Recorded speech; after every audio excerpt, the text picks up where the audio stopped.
అమ్మ 9 నెలలు మోస్తే నాన్న 25 మోస్తాడు.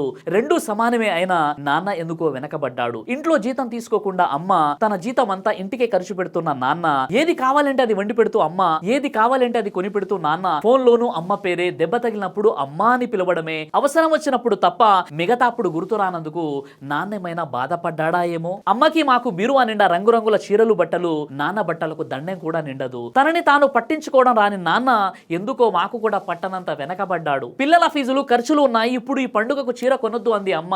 ఇష్టమైన కూర అని చెప్పి పిల్లలు మొత్తం తినేస్తే పచ్చడి మెతుకులతోనే ఇష్టంగా తినే నాన్న.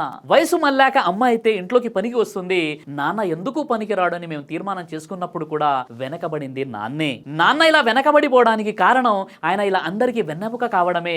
వెన్నెముక ఉండబట్టే కదా దన్నుగా నిలబడగలుగుతున్నాం. ఇదేనేమో బహుశా నాన్న వెనకబడిపోవడానికి గల కారణం. నాన్న జీవితం గురించి కళ్ళకు అద్దినట్లుగా చెప్పిన తనికెళ్ల భరణి గారికి నా సెల్యూట్.